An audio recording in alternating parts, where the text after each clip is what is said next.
o bisturi e o escapulário. Ontem, no canal para o qual escrevo, recebi um comentário que condensa de maneira cristalina a mentalidade religiosa.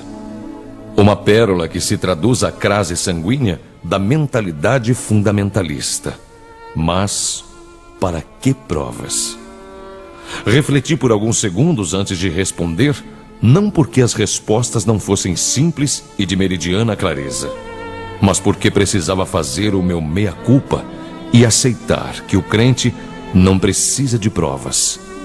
Ele apenas crê. No entanto, existem alguns problemas intransponíveis com isso. Eles são como o elefante na sala de jantar. Não há como não enxergá-los. Quando esse fanático afirma que não precisa de evidências, mas propagandeia que seu Deus pessoal, onipotente, onisciente e onipresente, realiza curas e opera milagres em um mundo material, sim, esse fanático precisa provar o que professa.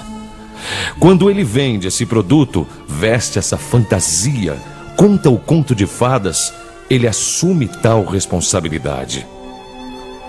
Quando ele enche de esperanças o coração de um enfermo, promete locomoção irrestrita a um deficiente físico e vida eterna a quem está do lado em troca de seu suar dos 10%, sim, ele se compromete. Mas não se compromete com sua crença. Isso é problema dele. Ele se compromete com o efeito de sua assertiva. Ele se compromete com o resultado. Ele se responsabiliza pela pessoa a quem entregou um presente fechado, mas garantido. Não assumir isso é leviano, é covarde. Culpar um Deus, não importa qual, que não lhe passou procuração para tal ato e depois chutar para escanteio quando o óbvio acontece, é no mínimo criminoso. Então, eu respondo, por que precisamos de provas e evidências? Precisamos de provas e evidências para que não nos enganemos. Precisamos de provas e evidências porque as percepções se distorcem, inclusive as nossas. Precisamos de provas porque são elas que nos resgatam da nossa ignorância. São elas que nos mostram o quão arrogantes somos em nossas certezas. São elas que nos lembram a cada segundo que somos humanos, falíveis, evolutivos, frágeis. Sim, somos frágeis. Somos acometidos por doenças terríveis. Nossos membros podem ser perdidos por inúmeros motivos e nunca mais vão se regenerar. Nosso cérebro pode sofrer de males degenerativos como Parkinson e Alzheimer.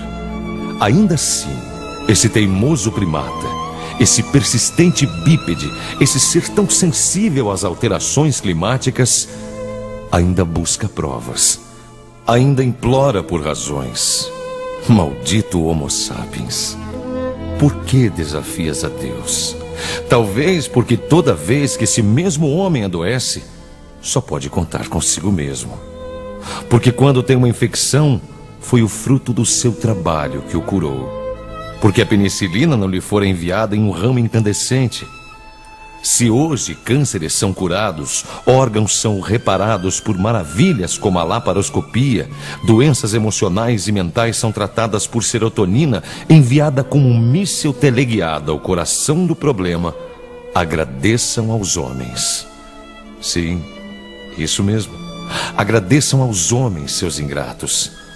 Vocês, religiosos, cospem no prato em que comem todas as vezes em que atribuem tais benesses a um ser que nunca lhes deu sequer bom dia e afirmam que foi ele que curou seus filhos, ao arrepio do crédito que deveriam dar ao ser humano falível que estudou durante anos para compreender o funcionamento e receitar o melhor antibiótico. Esse mesmo antibiótico que, aliás, também foi criado pelos homens. Você, religioso, antes de tudo, tem que compreender que és um traidor da sua própria espécie cada vez que afirma que o gol foi divino e que apenas o chute foi humano. Se não, por que você, religioso, leva sua família ao hospital quando a mesma adoece? Não confias no teu Deus? Por que usa óculos para curar a miopia que lhe acomete?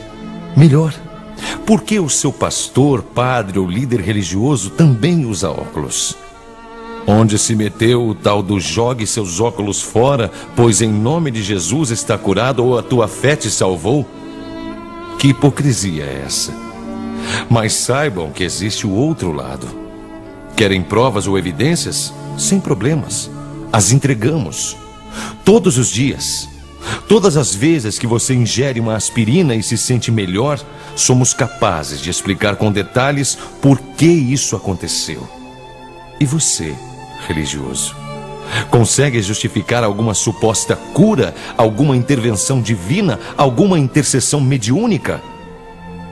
Explique então por que seu Deus não cura os amputados. Explique, por favor, por que, com o aperfeiçoamento dos exames para detecção com precisão do HIV, as inúmeras curas pentecostais não ocorrem mais? Explique a existência de tantos cegos ao redor do mundo. É porque são ateus? É porque são pecadores? E as crianças cegas? Foi o pecado que as deixou assim? Foi por merecimento? Ora, vocês não têm vergonha? Nos mostrem os laudos, os exames, os artigos científicos publicados e revisados que comprovem tais milagres, que avalizem tais embustes. Sei que o pedido é vão, é improfícuo. Sei que vocês não possuem tais documentos e nem poderiam. Sei que a venda de favores celestiais e benesses do além nunca se confirmou. Mas esse não é o problema. Vocês são livres para acreditar no que quiserem. Mas nesse processo, não iludam gente humilde. Não lhes tomem os seus salários. Não tragam alento onde não há alento, a não ser aquele trazido pela honestidade. Entendam que nesse mesmo momento é muito provável que exista um homem de fé, com os joelhos sangrando em um genuflexório espalhado em nosso país, orando para que seus dedos decepados se refaçam, para que sua vida se restabeleça. Isso é justo com ele?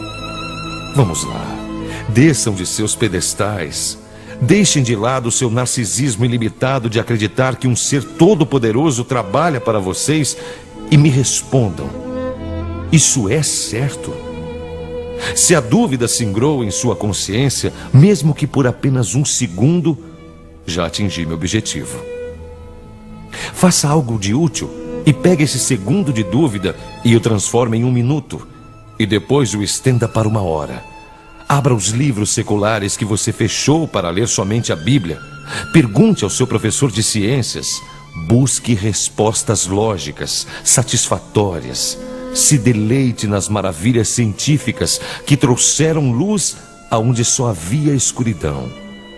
Regozije-se com o trabalho de cientistas que abdicaram de tudo para que você pudesse ter uma expectativa de vida acima dos 30 anos, exatamente aquela dos homens que escreveram seus livros sagrados.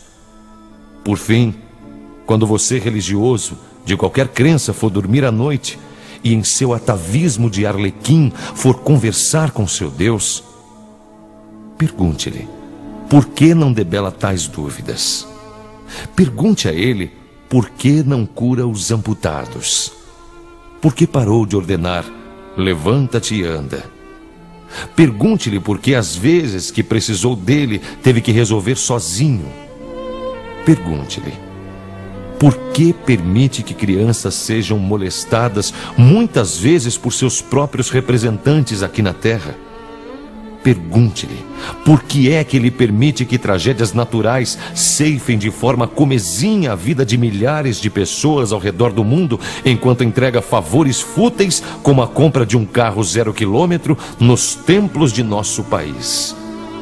Pergunte-lhe por que permite o mal, e que se o mal for causado pelo diabo, então por que permite que o diabo faça?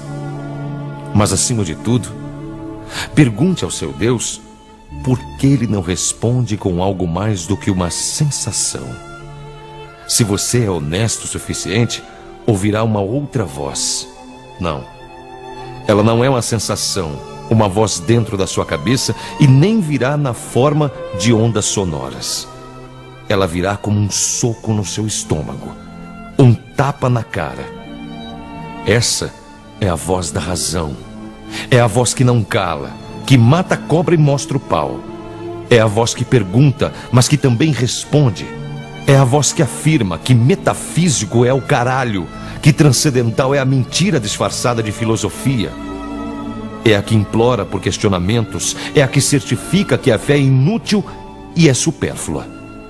É a única voz com a qual de fato você pode contar nos momentos decisivos da sua vida. E essa é a sua própria voz. Se ela não for suficiente, eu sinceramente lamento. Não há nada a fazer a não ser crescer, a não ser deixar a infância para trás e encarar a realidade da vida com suas tragédias e perdas incessantes. Destarte, se depois de todas essas perguntas para Deus, Ele não te responder, não o culpe, não se zangue com Ele. Ele não responde porque não pode. Ele não pode porque desde o momento em que se criou o primeiro microscópio, sua voz foi ficando mais fraca. Ele não pode responder porque é incapaz. Deus não responde porque não possui as respostas. E não as possui porque só você pode obtê-las. No dia em que você, religioso, descobrir que esteve falando consigo mesmo, será o dia em que se libertou. Será o dia em que entendeu que suas certezas divinas nunca existiram. Será o dia que descobriu que é possível mudar. Será o dia em que se deu conta de que quando pensamos que sabemos de todas as respostas, vem a vida e muda todas as perguntas.